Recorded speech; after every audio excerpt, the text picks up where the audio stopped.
Welcome and thank you all for coming to what we actually started out saying was Senate Bill 30, which is now turned into Senate Bill 497. And I believe we're on the 13th version of the bill as it was written. And House Bill 210 is still sitting there, not doing much of anything. But thank you all for coming. And what I'd like to do now is introduce Justin Scott, who's the CEO of Hoamco, and he's going to say a few words. All of us are busy. We're going to try to keep this to an hour tonight. I guess the significance to all this is that while there was a Senate bill proposed a couple years ago, it didn't pass. But now we have a House bill and a Senate bill. And I guess if something passes, that my experience or the trend would be that we would start to see House bills and Senate bills just about every session. It seems to, once it starts, it doesn't seem to end. And we only know that by looking at all of our neighboring states and the number of House bills and Senate bills that they have passed each and every year. I just want to thank Lynn Krupnick for volunteering her time. She will be our speaker this evening, coming and working through the bills. There's a couple of handouts that were at the front that will be good for you to have. We certainly all have a stake in it. Management is affected. It affects the way we manage. Certainly, we look at the way that this all comes about, and many times I've wondered why politicians get involved in our business. But I don't need to say a whole lot more than that. But what I have learned over the years is sometimes certain politicians will get involved if they specifically have had a bad experience with a homeowner association, or somebody within their area has had a bad situation. They'll take it to them and then they'll champion it. And then, of course, the more media and the more coverage these bills get, the more interested they are, because it obviously draws attention to their cause. And that's typically how these things happen and how they continue to happen. All three of us tonight that are just going to talk for a few minutes certainly want you to know that this is all subject to change. There was a change today at 12:45 that will be talked about. There's been 10, 13 changes so far, and there'll be more. So I think the reason that we got together tonight was to talk about the process, talk about having a voice, but please don't leave tonight thinking that anything we mention or say is what we're going to end up with. There's a chance that none of it passes like 2 years ago. Another item that I wanted to bring up tonight is Senator Keller, which is the senator that with one of the bills. I just would like to acknowledge the fact that he has reached out to just about everybody involved and has been willing to accept feedback to the process and to the bill. So I'd like to applaud, we don't have to applaud him, but I'd like to thank him certainly for being willing, because so many times we end up with something that doesn't make sense by someone who doesn't really understand our industry. And in this case, this is an individual who has put himself out completely to getting good feedback, and that's meaningful. As I said, once we end up with something that we know is concrete and is passed, we will certainly take all of your information, resend an email out to you, and we will hold a meeting just like this and try to figure out how we're going to interpret the bill, because many times we don't understand certain provisions within the bill. And we'll also talk about implementation. And if there is anything that we can give you as far as handouts or forms or anything like that, we'll continue the process so that you have good information starting out. Whether you're a client of ours, or you live in a self-managed community, or you're managed by somebody else. That's not the point. The point is, we as a group are homeowners associations, and the way we conduct our business reflects our industry in this state. It reflects the reputation we have with the homeowners that want to buy in our communities. And at the end of the day, yes, we're providing wonderful services and amenities and swimming pools and gates and what have you. We still are protecting property values, and we need to do so by running good operations like we're running any corporation that we may have been involved with or are currently involved with. They are businesses, and many of you, it's your single most important asset that you have, and you want it to appreciate. So I think that's the key. The takeaway is certainly the legislative process, and to remind all of you, we vote these people into the position that they're at. We have a voice, and in the past, we used to try to do this after the bill was approved. This time, for the first time ever, we're trying to do it before the bill is approved, so that you can have a voice and that you can send emails and that you can say something to the people that represent you. So with all of that, one individual who is a homeowner, she represents High Desert as the treasurer, Mary Kirkjian, I invited and asked to come and just speak a little bit. Mary has taken, with a whole group of homeowners, put together a mailing list as owners, for owners, has traveled. She and Steve, husband, traveled back and forth to Santa Fe. There's 4 or 5 other homeowners. I'm sorry, I don't know who you are, but you've been involved. And Mary has been in the process from the very get-go, and she has sat and gone up before these individuals that will vote on this, various committees, trying to explain what's good and bad. And certainly her efforts has represented all of us well. And so with that, I want to introduce Mary and give her the opportunity and thank her for all your hard effort.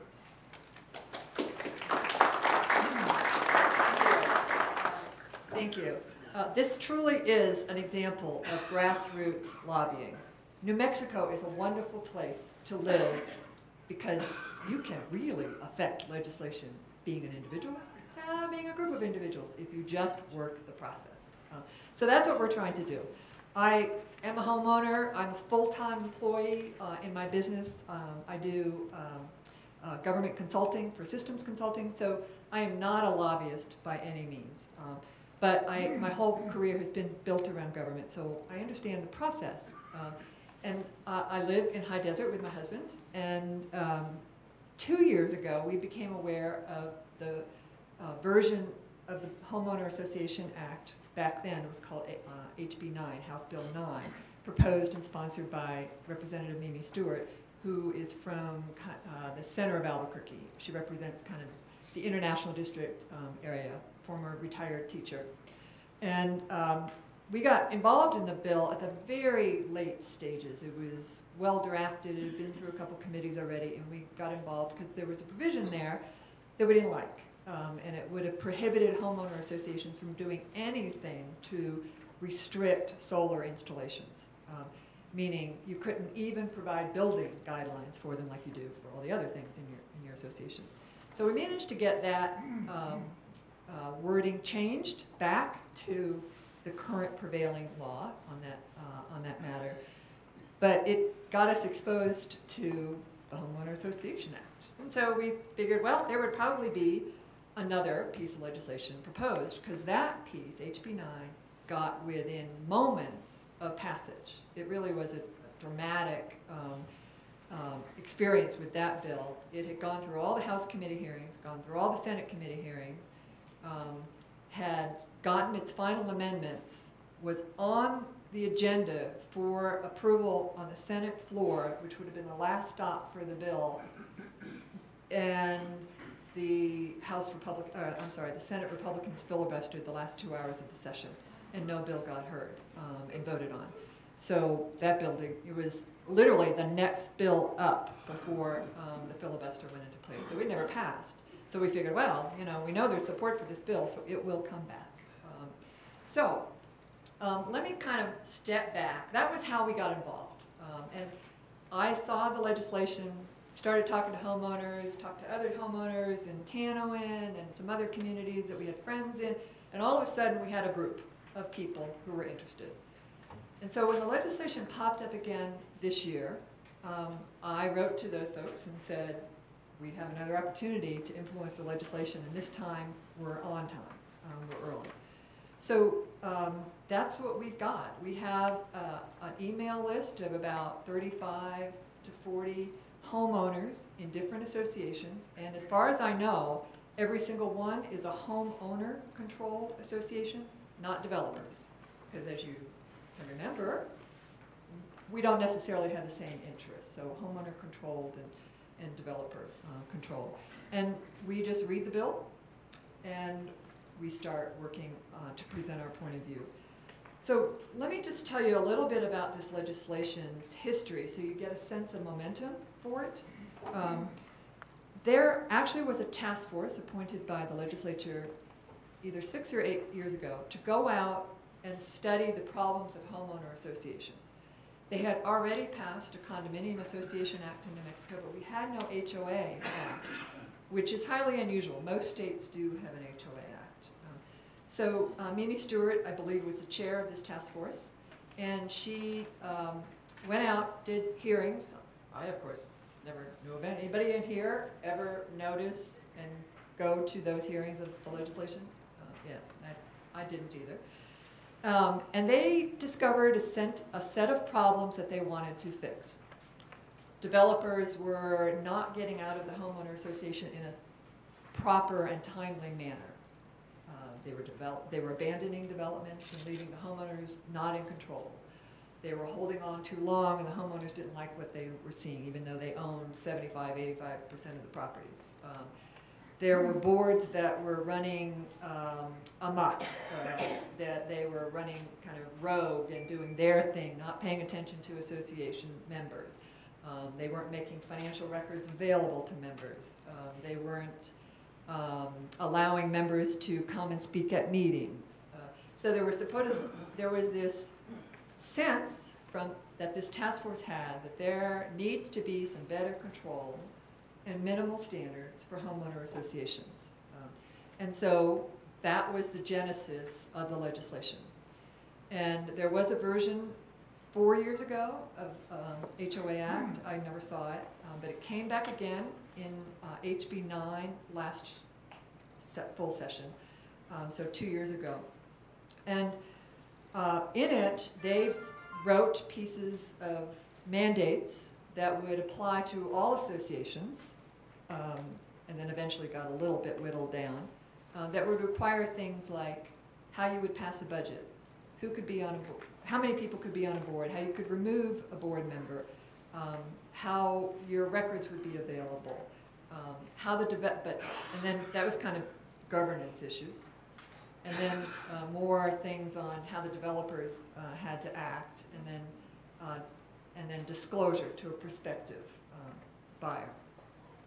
And then they tacked on to the bill 3 sections around water conservation and solar conservation. And so where did this all so you can tell where it all came from, and then as soon as the legislation was on the table, you can guess who would be the people who would be most interested in shaping it. Realtors and home builders association. So those have been the influence on the bill over time. And then the homeowners started showing up. Literally, homeowners would stand up at committee meetings and voice their opinion. And I was one of the people that basically got us organized. And New Mexico really is a wonderful legislative process because you can do that. It's very unusual in other states where bills are being heard and people in the audience can just stand up and voice their opinion. Here in New Mexico, the way it goes, when a bill comes to the hearing, it starts with the sponsor of the bill explaining the legislation, and then the chairman will say, who in the audience is here in favor? Who in the audience is here opposed? Okay, let's hear from and they may have to put limits, like 15 minutes aside, but that's not usual. Let's hear from those who are in favor and those who are opposed. And literally, people just get up. Now, the vast majority of the people who get up are, in fact, registered lobbyists, professionals representing the Home Builders Association or the Realtors Association. But you can also get citizens. And so we get to stand up and say, I'm from High Desert Association. I'm also a member of the board. I express my concerns about the bill and am not in favor because of blah, blah, blah, or I'm in favor of this bill because blah, blah, blah, blah, blah. And it actually will make a difference. It's amazing if you just voice your opinions, both in the meeting and through emailing to the legislators' email your opinion. They really do pay attention. Now, it could be because it's not so important they aren't willing to be flexible. But we really have a chance to have impact here. What's happened this year is Senator Keller introduced his bill, and I saw it through, I don't know how I saw it. Somehow we got it, because nobody wrote us an email saying we're introducing this law. And I wrote to Senator Keller because I had known him from before and voiced concerns, and then I got other people in this email list to write and say we had these concerns. And the next thing you know, I'm getting invited to meetings with Senator Keller. And we're sitting in the room with the realtors and the building association talking through line by line in the legislation. And I think in part because of the responsible way that we've presented ourselves, Senator Keller keeps us involved, and every version of the legislation, the bill that comes through, we get an opportunity to say, oh, this word's the wrong word, you need to change it to this, or that, and such. And it all actually escalated this last meeting when his bill was being heard at Senate Judiciary Committee, and it wasn't going well. And the next thing you know, I'm getting invited up to the table to be one of his expert witnesses, which was really quite an interesting experience, because there was nothing to satisfy the Judiciary Committee members.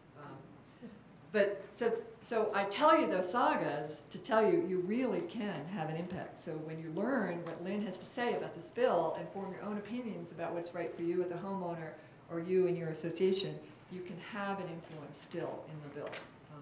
So let me tell you what the key interests are that we have tried to represent as homeowners. First, we wanted to make sure that there was nothing in the bill that would cause us to change our community documents, because it's really hard to change community documents. You usually need like 75% of everybody, or some of them have 100%. And so we didn't want to find ourselves not able to change our community documents and then being contrary to the law. We also were looking to protect owners who would eventually become sellers of a home and buyers of a home. So it's a little bit of consumer protection here. And then lastly, as experts, you know, we live in homeowner associations, we're trying to promote the good governance principles that should be in a homeowner association. To the extent that they get written into law, we like to say, well, this is the better way to do it. So we've tried to keep our agenda simple while the realtors and the home builders associations kind of run their agenda. So that's a little bit of the history of the homeowner lobbying effort. We're not lobbyists. You don't have to be a registered lobbyist when you're lobbying on your own behalf. Your home, your interests. You just get to go represent yourself. So I do want to take advantage of the fact that all of you are here and might want to join the email list. So we have here two sheets. If you could print please, your email address, we'll just add you to the list. And all that we ask is, you know, if you get tired of being on the list, just send me a kind note to drop you from the list. But other than that, we'll just keep you informed. So at this point, I will turn it over to Lynn. And I'm going to start these around while Lynn is talking. Again, I'd like to thank you very much, Mary, and if we give her a round of applause. She has spent hundreds of hours on this. Literally, as she had said earlier, there have been 13 versions of one bill already. And this session just started in the middle of January. Okay, so we're halfway through the session, basically. The legislative session ends on March 16th at noon. So just a little over halfway done. And it's a crazy process. You know, someone once said that there's two things that you don't want to see being made: sausage and legislation. It's a constantly changing process. You know, in fact, you're wondering, okay, why did I get two handouts? I walk in today and I don't even just get this all on one form. Well, we had one version of the bill on Friday afternoon, and so I created a handout based on that over the weekend, and since then, we've had two new versions. The most recent one came in at 12:45 today. So we had to create an update to say, okay, here's where we are as of right now. So the process is constantly evolving. But one thing, you know, that Mary said, it's so true here in New Mexico. Mary's group is not huge, but they have the ear of the legislation, at least as to some areas. It doesn't take a lot of people. It just takes being vocal and being involved. There's a bill I know proposed in one of your neighboring states right now that is proposed by an anti-HOA group that would require the association to vote every 5 years whether or not it wanted to continue its association. And it could be dissolved by just a majority of the people voting on the matter. Of course, there's nothing that deals with what do you do with the common area, who's going to maintain the property, you know, what's going to happen with any of that. But those are the kind of crazy bills that get put out there because some owner is mad at his HOA and they go to their legislator and they propose this bill. So the good news is, in terms of the bill we have right now, we have two bills, and one of them is actually in pretty good shape that actually could be, at least as it stands today, could be a positive thing for associations. So with that said, we're going to go through, the first handout is the 6-page handout. We're going to be skipping between the two, just like legislation. It's complicated. So Senate Bill 497 is the 6-page handout. Starts with 2013 legislative update. It says Senate Bill 497 and HB 210 on the top. So Senate Bill 497 is the one that we said that's actually gone through 13 versions already. It's proposed by Senator Keller, and as Mary said, they have actually made a lot of changes to the bill based on the homeowner input. Some of the provisions, there were some provisions initially that were rather confusing as to how things were defined, what was a homeowners association, etc. And some of those definitions have been clarified. And so the purpose is to provide some governance to associations that are not condominiums, also to set forth disclosure requirements for associations. Have any of you ever had somebody who moved into your community and they said, oh, I didn't know I was part of an HOA. The seller didn't tell me I was part of an HOA. What do you mean? I gotta comply with things? Yeah, those things happen. And so part of the reason for this disclosure requirement is really so you don't have that problem. Somebody, when they're purchasing in, they know, okay, here's the guidelines, here's the rules, here's the CC&Rs, this is what's expected of me, you might say. And at that point in time, they have the right to back out of the contract. And if they don't back out of the contract, that's their only remedy. So it sets forth a process for disclosure. And so this bill would apply to all homeowners associations that are not condominiums. So if your association, you maintain property, but everyone doesn't own an undivided interest in the common elements, because that's what creates a condo. If you're not subject to the Condominium Act, if you have a homeowners association and you have management and maintenance responsibilities, and you have mandatory members, then this would apply.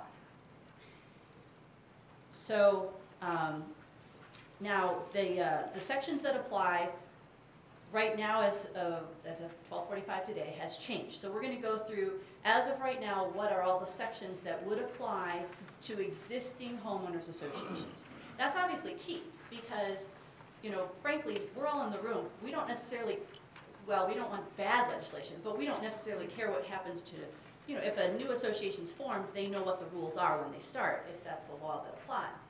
But if we're an existing association, it could very much affect and impact us. In other states, I know that many bills have often been passed, and then they conflict with your governing documents, and you're trying to always match what goes to what. So let's go through what is in the law presently. The right to review association records. Now, the reality is, I don't see any problem with this requirement because under the Nonprofit Corporation Act, members already have the right to review records. Is there anybody in this room whose association is not a Nonprofit Corporation Act, not a nonprofit corporation? I mean, pretty much, I know the ones that I know of pretty much already are nonprofit corporations. And so as a corporation, you're governed by the Nonprofit Corporation Act. So members already have a right to review records of the association. But what this does is it does clarify the records that need to be made available so that members and the board aren't arguing whether an owner gets to review certain records. And I think if you look at this list, there's nothing that's, I think, is really controversial. It's your declaration, the name, address, and telephone number of your association's designated agent. You would want people to have that. The bylaws, and we're gonna, oh, sorry, let me just back up 1 second. We're gonna go through this information, and because we did say we try to keep you to no more than an hour, but after we go through everything, then we're gonna open it up to questions and answers for those that wanna stay around and dig into this a little deeper. So anyways, back to our list. Names of all association members. That actually is information available under the Nonprofit Corporation Act as well. Minutes of all meetings of the association and the board for the past 5 years other than executive sessions, and records of all committees for the prior 5 years. Now, the nice thing about this bill is it puts a limit on it. It doesn't say all minutes. It actually says 5 years. So at least there's a period of time that you know needs to be made available. The operating budget for the current fiscal year, the current assessments, financial statements and accounts, including amounts held in reserves, the most recent financial audit or review, if any, all current contracts, and current insurance policies, including all the information that goes with that. So essentially, this is making those records available if an owner requests it. There cannot be a charge for making them available for review, but you can charge reasonable costs for copies. Now, like I said, nonprofit corporations already have to make records available for review, so it really doesn't change the law. It's just more specific. Okay, the next section is Section 10, which actually is now Section 4 as of 1245.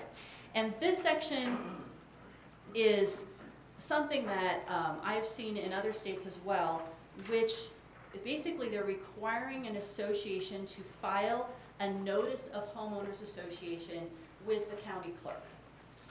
The purpose of this really goes back to title companies wanting to make sure that they can find the association at time of close. Especially if you have self-managed communities, small communities, they're not sure where the HOA is or who's involved, and so the purpose of this is really to make sure we can always find the HOA. So the notice has to contain certain information that will lead them to the association. The name and address of the association and any management company that is charged with the preparation of the disclosure certificate, which is talking about, we'll talk about that later, between a seller and a buyer, as well as the recording data of subdivision plat or plats. You could have more than one that goes to the association, and the recording number for the declaration for the association. The notice also would be required to contain the Public Regulation Commission number. Did you know if you're a nonprofit corporation, you actually have a Public Regulation Commission number? So that information is there. Part of that is because if they look up your recorded document, there's a Public Regulation Commission number. They can then look that up on the Public Regulation Commission website, which will pull up your annual report. And in your annual report, you put the principal place of business, right? Along with other contact information. So it's leading them back to the source of finding the association.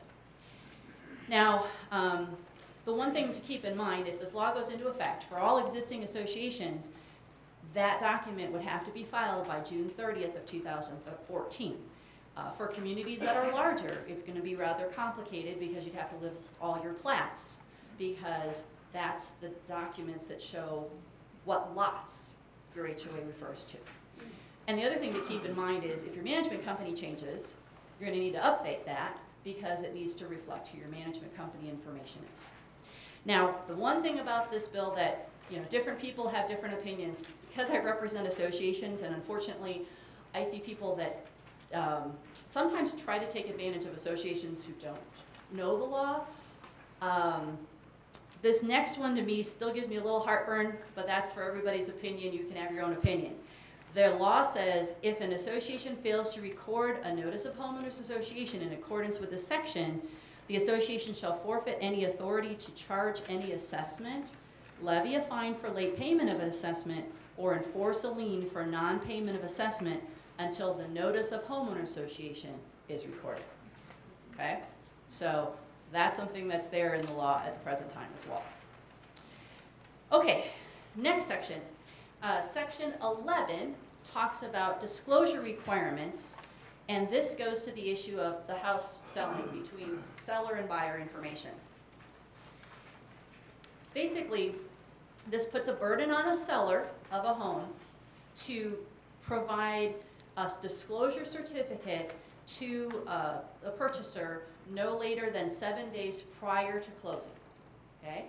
And if, as I mentioned earlier, the purchaser has the right to cancel the purchase contract within that 7 days after receiving this information, and also if it's not furnished to them, their sole remedy is to cancel the contract. So they've got to be given it, they have a right to back out within 7 days, or if they're not given it, in other words, if the seller fails to give it to them, their only remedy is to just back out of the contract. So those are the rights that they have. Now, the information that's required, this is a joint effort project between the seller and the association, okay?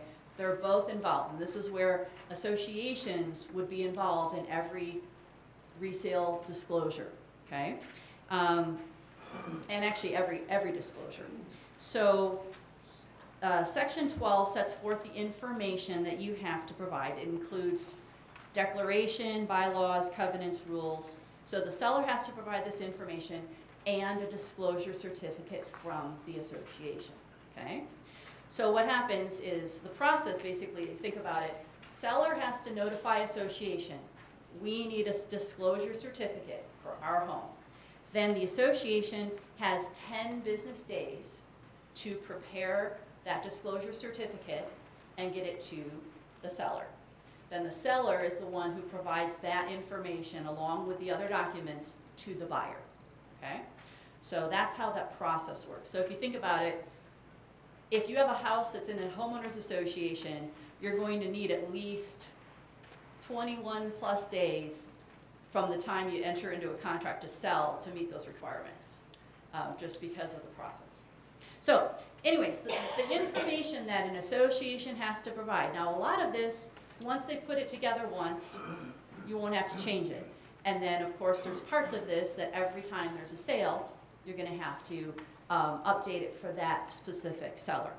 Because the information is whether there are any rights of first refusal or restraints.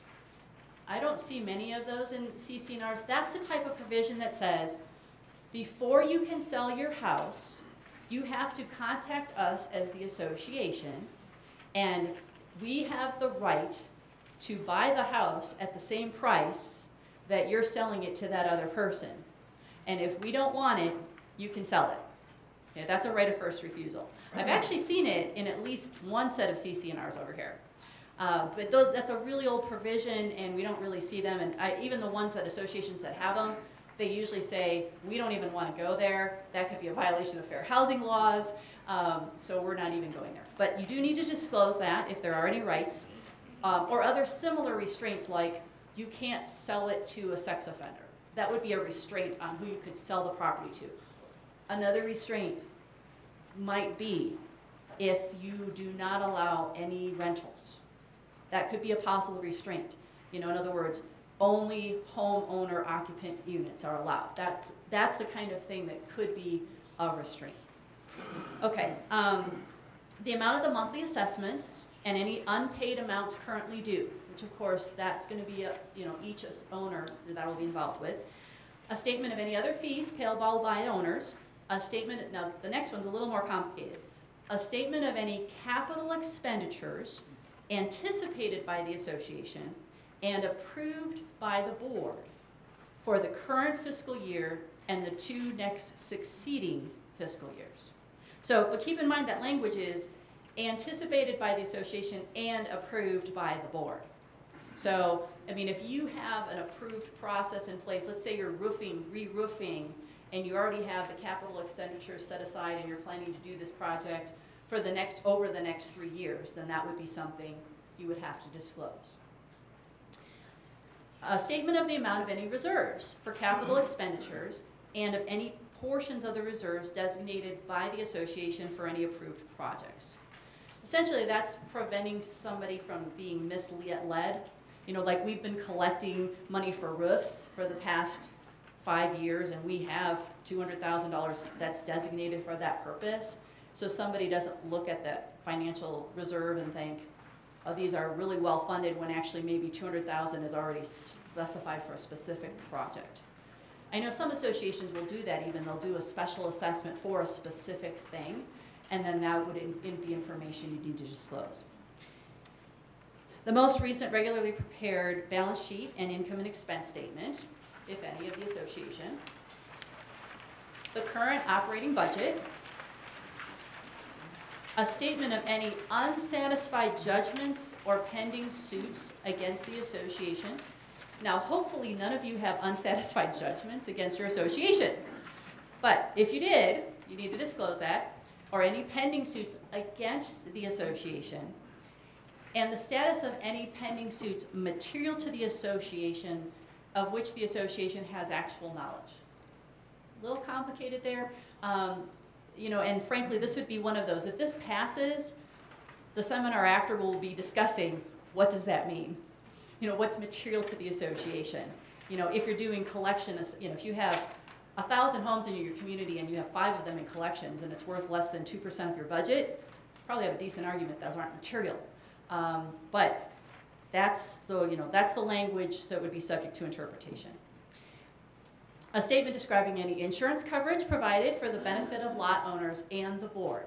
So it's knowing, you know, if you're especially, some planned communities do have, if it's a townhome type community, you might carry insurance on the buildings. And also, what does the board carry? Is there fiduciary, you know, is there directors and officers liability coverage? Do you have fidelity coverage? You know, covering basically theft, dishonesty coverage as well.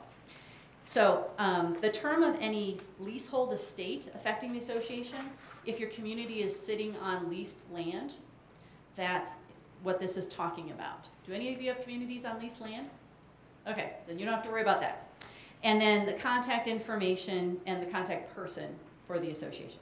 So that's a list of things that we'd be looking at disclosing. And a lot of states already have this requirement, and frankly, in a condo context, you already have a lot of these requirements as well. So if you work with a management company, your management company probably already knows how to work with this process anyways, and it's just something that's done on a every single owner basis. So now the keep in mind is the information about the amount disclosed has to be accurate as to how much the owner owes, because a purchaser shall not be liable for any unpaid assessment or fee greater than the amount prorated to the date of closing that's set forth in the disclosure statement. You know, so if you say X amount is owed in assessments, that prorated to closing is all they have to pay, and the buyer is not responsible for anything else. Now, the association, you know, clearly going through that list of 11 items, some of those are going to change on a regular basis. So the law is taking into account that an association may impose reasonable charges to prepare that statement, and that would be charged to the seller. Okay, so now as we already talked about, Section 13 actually just goes into a little more detail as to if a purchaser wants to cancel, what's the process? Who do they have to notify and in what manner? So that's pretty self-explanatory. Before we go to House Bill 210, I'm going to have you switch handouts. And because the other handout is the update for Senate Bill 497 as of today. Now, everything I've already told you doesn't change, but what happened through the most recent versions is there were additional provisions that apply to all associations, okay? And the first one, the top part of the chart, really don't worry about. Essentially, frankly, from my perspective, there are a couple good things that came out of this. First of all, the old bill said certain sections applied, but the definition section didn't apply. And it's like, well, how do you get there without definitions? Even the list of disclosure certificate is in the definition section, which didn't apply. The bill, as it's been changed, all the definitions now apply. Makes sense. The title of the bill now applies. That's good. Now also, after 7.113, homeowner associations that are formed after 7/113 shall be organized as nonprofit corporations. That's the same as well. Actually, that's, The- they got rid of the words nonprofit corporation, it now just says, Let's take a quick look at this one, number 3, which probably doesn't apply anyways. It says now that an association pursuant to the Homeowner Association Act shall be organized in accordance with the laws of the state and as be identified in a recorded declaration. So basically what that's saying is your CC&Rs need to identify your association, and you have to be organized according to the law. So, and then the new sections that were added though was section 6, which gives an association a lien for any assessments or fines imposed, and gives the right to foreclose in the same manner as a mortgage. So, and it makes it clear that the recording of the CC&Rs constitutes record notice and perfection of the lien. What that means is you don't have to record the notice of lien to make it effective. Because the CC&Rs are recorded, you have a lien against the property. And that's helpful because let's say somebody else is going to foreclose on a home in your community, or somebody else is bringing the lawsuit based on the property. Because you're part of a CC&Rs and the CC&Rs are recorded, they now have to notify you because you might have an interest in that property just because your CC&Rs are recorded.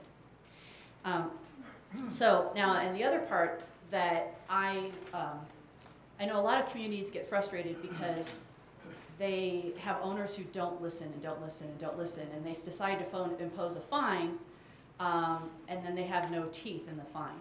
And so the fact that this gives the right to for a lien for the fines does provide some teeth to back up what the fine is.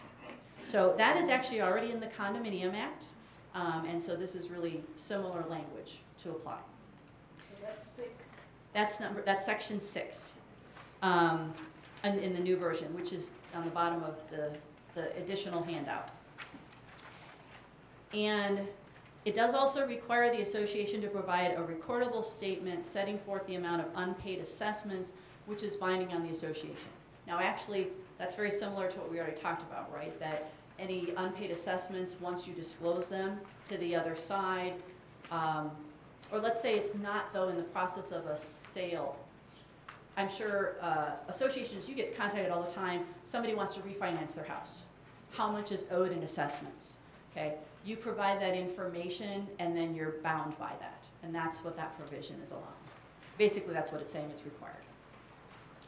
Okay, and then the new section 7, and I shouldn't say it's new. It's new in that it's now applying to all associations. This section 7, it sets forth the duty of care for the board.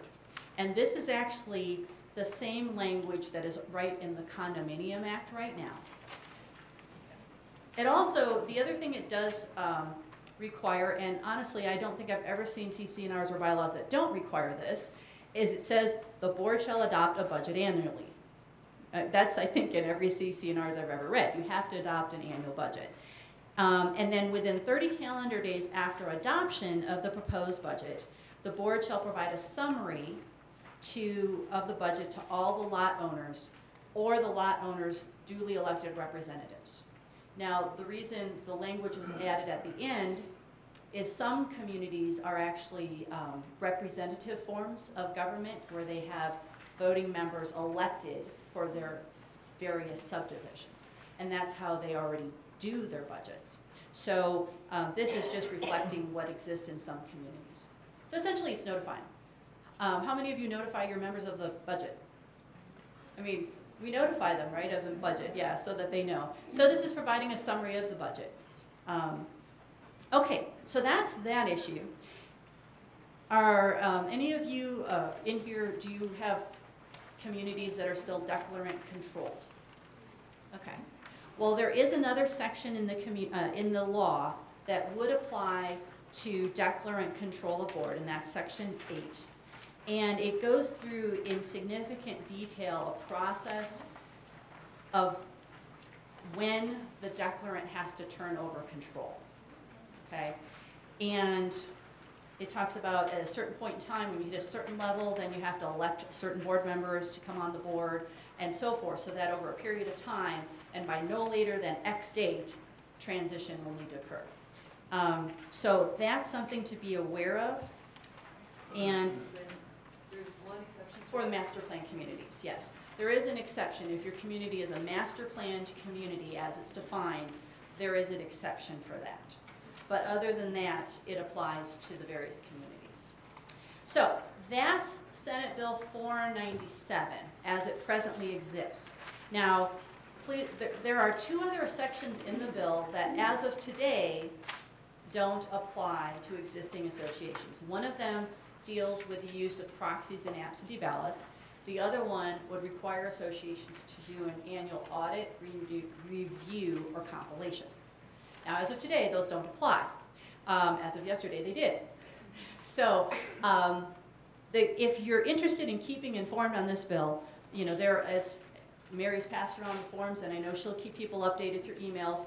Also, you know, if you're in support of the bill, you know, you should contact your legislators and let them know. However, keep in mind, it keeps changing, so you're going to want to make sure you know what the latest and greatest is.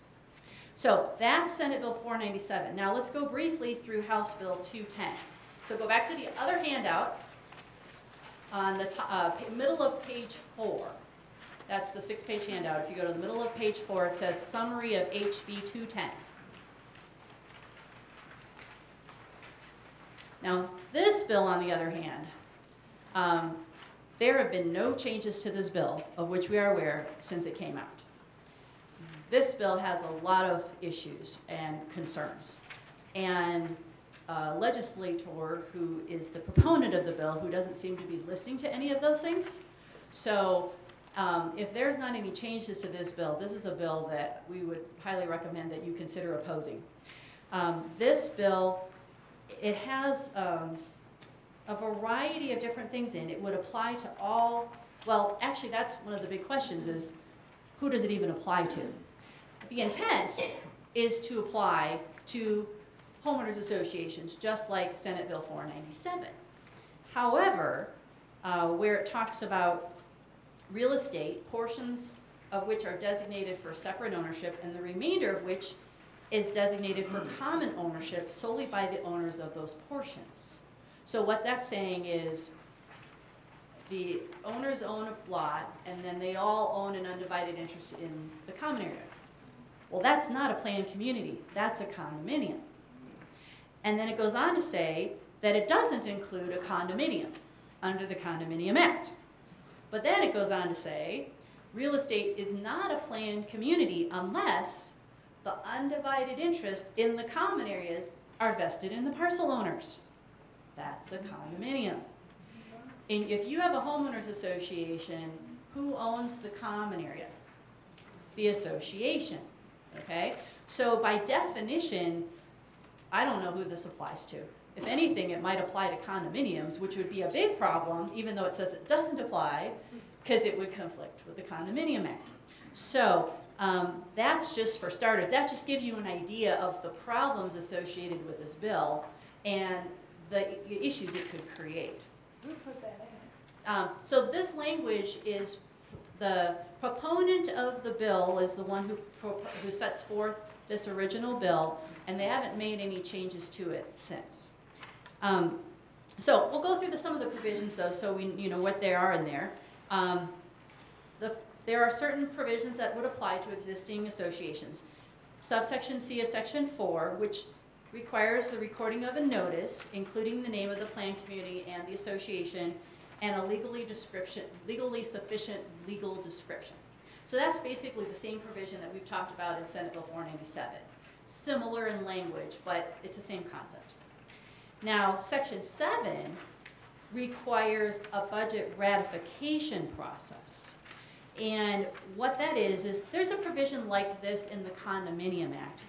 And what it does is once the board adopts the budget, it would be required to send a copy of that out to all of the members and then hold a meeting of the members. And the notice has to send out, off the top of my head, I think it's between 14 and 30 days before the meeting. And then unless a majority of the entire membership vote against the budget, it becomes your budget. Well, the problem is, for so many communities, that's not your standard process.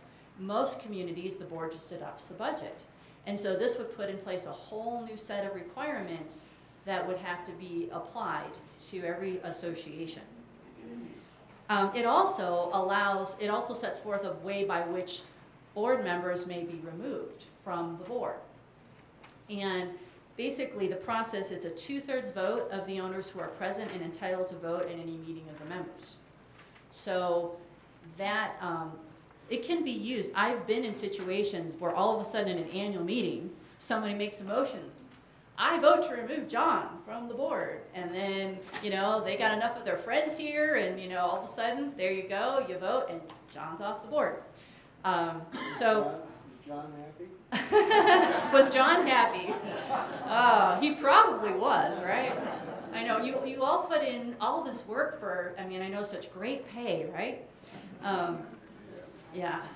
So now I actually saw this happen in one community though, where a person went door to door and got about 80 proxies at an annual meeting and misled people and just said, you know, hey, I want to get on the board. And this was a community that didn't have more than about 110, and comes in 80 proxies. He submits them on the table. I vote to remove the entire board. I vote to elect me, my wife, and my good buddy to the board. I vote to pass a special assessment of $250,000. And he did this all with those proxies. So anyways, bad things can happen in that type of situation if it's not controlled. But anyways, now if your document already provides this, that's great. But this is also an issue with some communities in New Mexico are representative forms of government. And so what this means in that community, who knows? Because then the members aren't the ones who vote in the board. So now how do the members vote them out? So anyways, more problems. The Section 11 under the House Bill 210 requires open meetings of the board with a few exceptions that are listed in the statute. Now this all by itself is not a bad idea. And I know that many, many associations already do hold open board meetings, except for issues if they're talking about like collection matters or attorney-client privilege. So the bill, that concept here isn't necessarily a bad one. I'd like to clean it up a little, but that's what that is about. And Section 12 requires an annual meeting of all of the owners. Now, for most communities, that's not a big deal. For communities that have a representative form of government, again, that becomes an issue. And it also, though, the one that is a bigger issue is it does require the association to provide notice to all members of board meetings at least 10 days in advance of the meeting, which most documents only require 72 hours, 48 hours.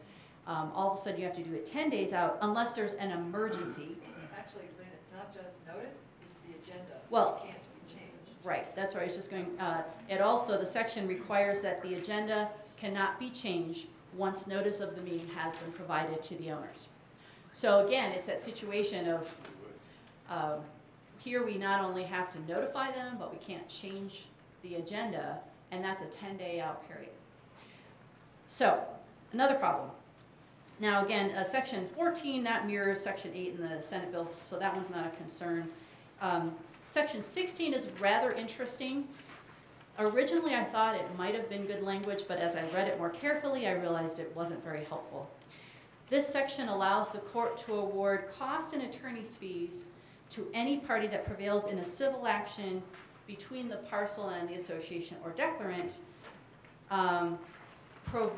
provided that the declaration or bylaws allow at least one party to recover costs or attorney's fees. The problem I have with a lot of CC&Rs in New Mexico is they don't give anybody attorney's fees for like CC&R enforcement. And it's really hard for communities when a person refuses to comply and the association is really having to think about going to court, which nobody wants to do.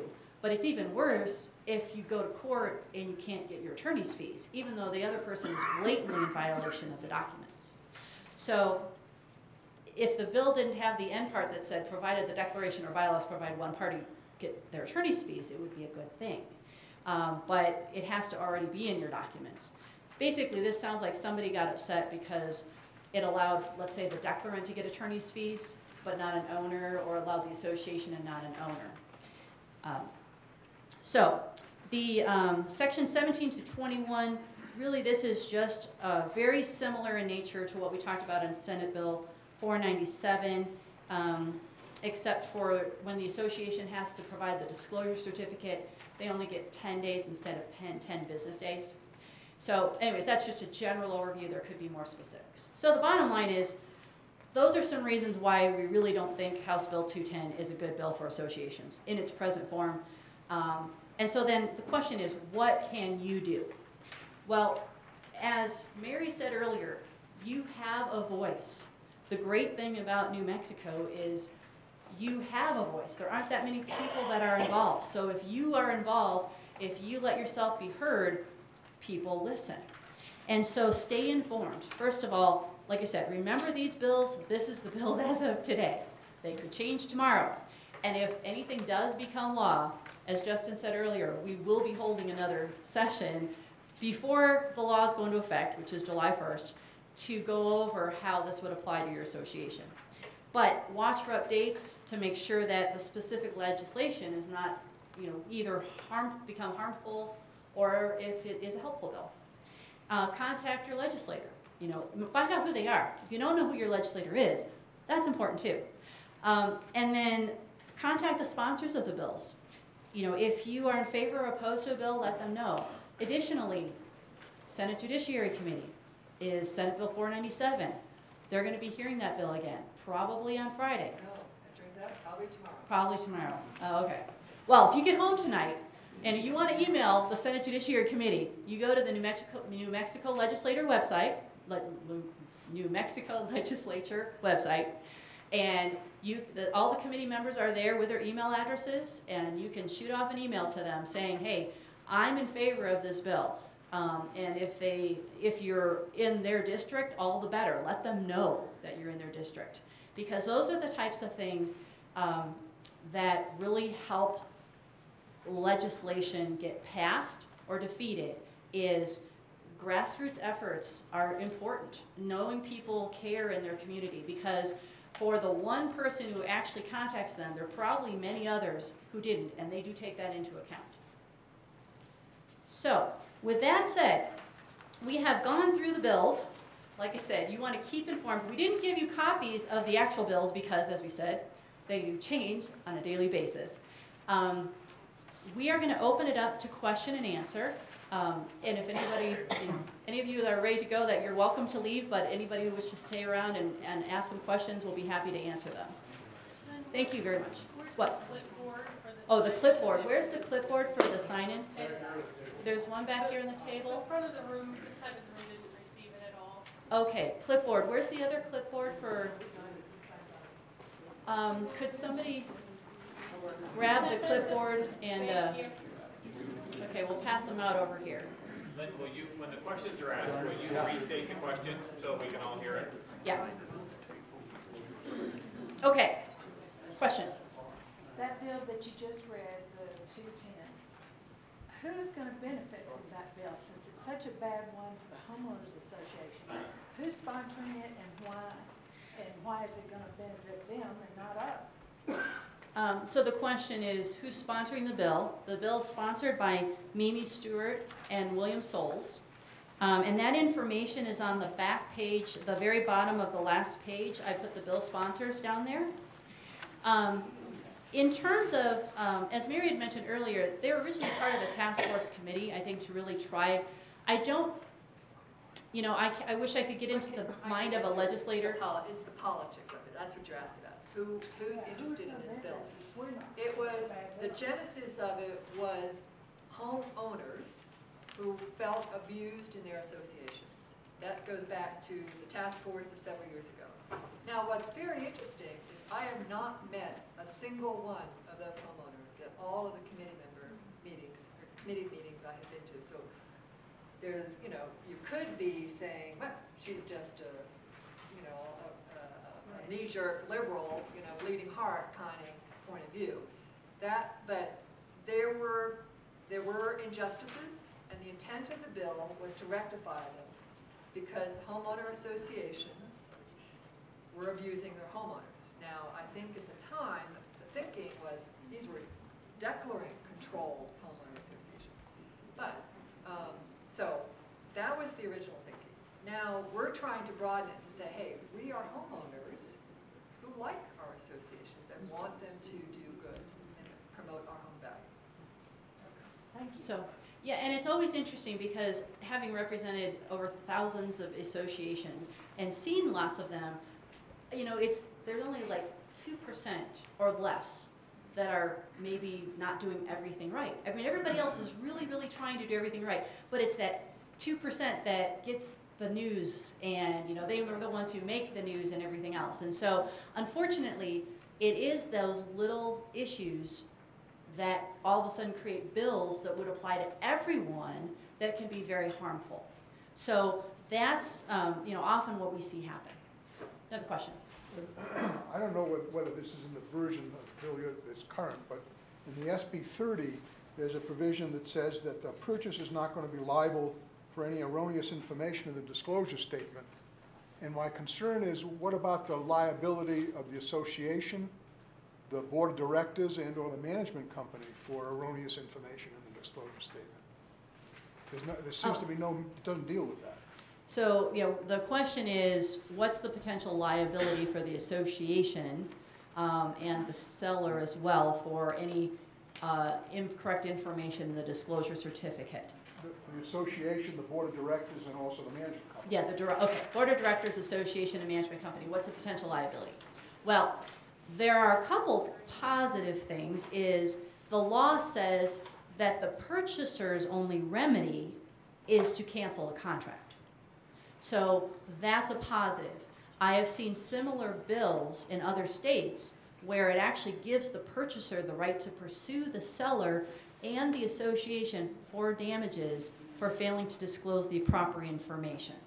So that's actually, the good news is there's nothing that gives the purchaser the right to pursue the association or the management or the board for incorrect disclosure. In fact, it specifically says the purchaser's right to cancel the purchase contract shall be the purchaser's sole remedy, greater than the amount that's owed. So we have certain things that are clear. Just needs clarification. Yeah, I mean, it is one of those issues, like I said, there's nothing that says damages are specifically allowed. And also, we do have the purchaser's right to cancel the purchase contract as a sole remedy. So that is something associations could rely on. Yes?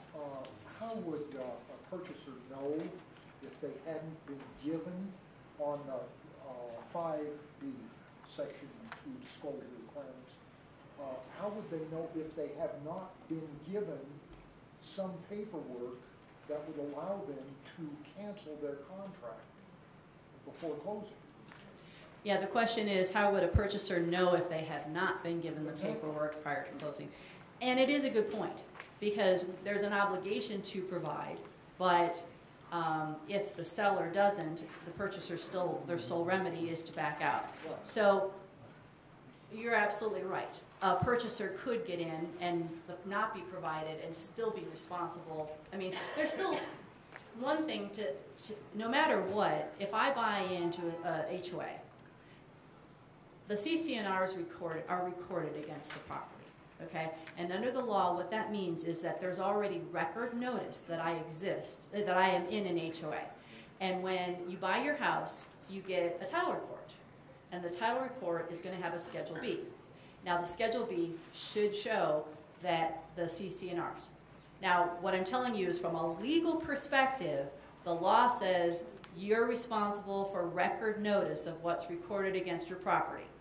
So even if a purchaser doesn't get it, they're still part of your association. They don't get out of it even if the seller doesn't comply. Now, from a purchaser's perspective, they may think that's unfair because they don't have any remedy against the seller because the seller didn't tell them and they should have. And I understand your point. But the purchaser is responsible for being part of the HOA whether the seller would tell them or not. Oh, sorry, yes? Is there any responsibility on the part of the realtor or the title company? Yeah, the question is there any responsibility on the part of the realtor or the title company? There's no responsibility on the part of the title company under this law.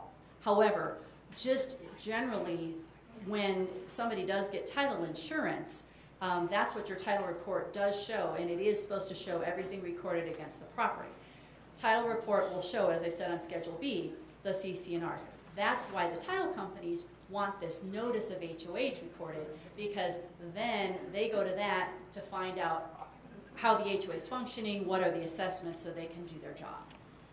In terms of the realtor, there is a provision that does say that a seller or the seller's agent shall obtain the disclosure certificate, but it's the seller's responsibility to provide the information to the purchaser. Okay, another question. I have a two-part question. When it says names of all association members, we've had a couple of instances here where we've had faceless entities like real estate trusts or estate trusts or other institutions, and we can't get a name of an individual who's responsible for the property. Now, what does member mean in New Mexico law? Well, the question is, what does member mean in New Mexico law, because of the fact that it specifically says one of the disclosure requirements is the names of the association members. And that is an interesting point, because it doesn't appear that they've defined the term member.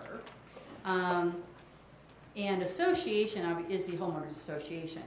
In general, your governing documents all talk about members being owners of lots.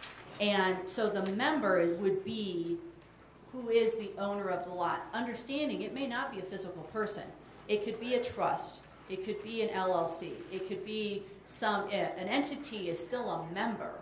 Now, who gets to act on their behalf is a second issue. But under... That's the problem we've had in a couple of instances is can't find the person actually responsible for the lot. Yeah, sometimes it's hard to find who is actually responsible for the lot, but the member is actually whoever that organization is, whether it's a trust or an LLC, and that would be your membership list. The second part to the question is there anything in New Mexico law about limiting the number of rentals in your association? It's already been approved in Supreme Court in another state, but has that ever issue come up in New Mexico? Yeah, the question is there any limit is there any restriction as to limiting the number of rentals within an association? There's no case law on that issue, and there's no statutes in New Mexico either. So it would be an issue of first impression. And I agree. There have been other states that have approved CC&R amendments that have restricted the number of rentals by an amendment to the CC&R. So in other words, if an association went through the process of amending their CC&Rs, we've actually done it in some associations here in New Mexico as well. And I've actually drafted quite a few CC&R amendments to restrict number of rentals. And quite frankly, it has not been challenged in New Mexico, and I know quite a few associations that have it. Question? I wanted to understand what you were saying about the budget ratification provisions. I think you were listing them as one of the negatives of House Bill 210. Yeah. How are they different from the ones in 497? Okay, the budget ratification process. At least the one in effect prior to noon today. Yeah, I was going to say, this is where the law changes so quickly. House Bill 210, the question is, what is the difference in the ratification process between House Bill 210 and Senate Bill 497? Senate Bill 497, the version as of 1245, took out the ratification process. That's terrible. So it's the board approves the budget.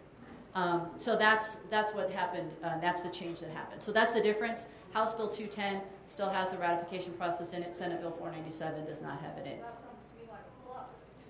So, yeah, and like I said, that's everyone's opinion, but that's what it is as of right now. Okay, question back here. Question, we're going to give the board has to provide these 10 documents to the seller. The seller gives it to a buyer. For example, what does the buyer need the names of everybody living in the complex? I mean, there has to be some reason for providing this information. Well, then okay, so the question is, what's the purpose of the providing the information? Yes. The question, the information about the names of the members, Yes. that's under the other part of the law that says any member has the right to review records of the association, and one of the records listed is the names of the association members. So that's not in the disclosure to the purchaser. So there's no requirement to give that to a purchaser. That's actually just if I'm an owner and I want to come in and look at the member list, I have a right to do that. Yes? I have two questions. The first question is this, that in 497 under section 11, would it be possible to also require that when a non-resident landlord rents a property, that he be mandated to provide disclosure statements to the tenants of what the CC&Rs and the rules and regulations are for the association, and that he also provide a copy of the lease for that rental to the association board? Yeah, so the question is, could section 11 be actually amended to require landlord owners to provide the association with information or the copy of the lease, and to provide the tenant with the copies of the governing documents? I personally believe that would be a good thing. Many CC&Rs have that requirement in them. Whether or not it could become part of the law would really depend whether or not the parties would be willing to agree to it. Off the top of my head, the party that I know that might struggle with that is the real estate group because of the rental management. I know in another state right now, there's actually a bill that's been proposed that prohibits associations from getting the lease and from getting contact information about the tenant except for A, B, and C, even if the CC&R is otherwise required. And it's being done by a rental company, which is like a real estate company. So anyways, yes, I think it's a great idea, and that's why you do find it in quite a few CC&Rs. But whether it become law, it's something that could be considered. My second question is, according to New Mexico's current Open Meetings Act, are homeowners associations subject to the Open Meetings Act? No. The question is, are homeowners association presently are under the present law, are homeowners association board of directors meetings subject to the open meeting law? And the answer is no. There's the Open Meeting Act, the sometimes called Sunshine Act, applies to municipalities, which are government entities.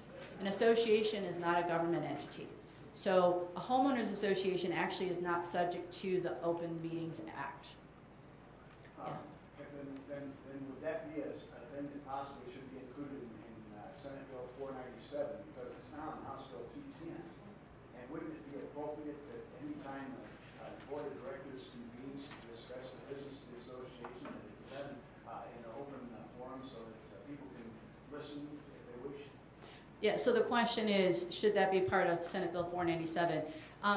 There are many positive possibilities in that regard. I think one of the problems on House Bill 210 is that it requires 10 days notice, and it also requires providing the agenda ahead of time, which is even, and so those parts are a little bit of an issue. The only language I'm concerned about is that all the board of directors scheduled meetings, announced meetings be open. Well, and the other thing about the open meeting is there are actually some CC&Rs, though, that have communities that are very large, like over 1,000 units, that don't, they have a representative form of government where they actually elect voting members. And so they don't have meetings that are open to all the members, they're open to their voting members. So something like that, to do it properly, would need to be appropriately drafted. Definitely something that could apply to all new associations. So, I mean, I still see the open meeting law coming around one way or the other in some form. If it doesn't happen this time, I could see it, a couple of years. And there's a lot of cost associated with that as well. Yeah, Send with out those notices to an There is a requirement to send notices and so forth for open meetings. However, a lot of it can be done by conspicuous postings or other means, and so I have seen that in other states. And actually some communities here have it in their CCNRs and bylaws already. So it does depend. Yes? Maybe you said this already, but is it today that the Senate Judiciary acted on 497, and where is it headed now? Yeah, the Senate bill, the Senate Judiciary Committee is probably going to be acting on this bill tomorrow. They meet Monday, Wednesday, Fridays. So it actually is a good chance that this bill will be heard tomorrow. It was heard last Friday, and then... Just to kind of tell you how to keep track of this on your own without my email list. Everything's on the web. So when you go to the New Mexico legislative website, you'll find a place to track the bill. Over on the left hand, there'll be a link, and it will tell you kind of where your bill is at the moment. And then you go to the other link for agendas, and they post the agendas after 4 o'clock every day. Sometimes it's not till 6 o'clock or 7 o'clock, kind of depends on how long the staff had to work. And they post the agenda for tomorrow. So I fully expect that if I went on the website tonight, the agenda for Judiciary Committee will list this bill, and it will be heard. Just because it's on the agenda doesn't mean it gets heard, because it depends on what happens in the meeting. And sometimes they just run too long and they can't deal with it. Sometimes the member pulls the bill for some reason and defers it, rolls it over to another day. So there's no guarantee. We've done a lot of trips to Santa Fe and just had a lovely time watching veterinary bills and things like that. The thing to click on, Mary, is Bill Finder. Yes. It says Bill Finder. Yes. Right. Yeah, Bill Finder will tell you where you get those at. Yes. So these amendments that you talked about happened at noon today, where did that happen? That's the inside game of Santa Fe. Yeah, they're not posted on the website. So the way it goes is they have to post the current version of the bill. So when you go to Bill Finder, that's what's there. But if the sponsor has to do adjustments to the bill for the reasons that all the interest groups are coming and saying I want a different bill, he could be doing that and then get to the hearing and say I have a substitute bill, and that's what gets heard. So that's what's been happening between Friday and now. There have been 2 versions of the bill. I get sent them, we review them, we send back our comments, and the changes that happened today between noon yesterday and noon today were because of our comments.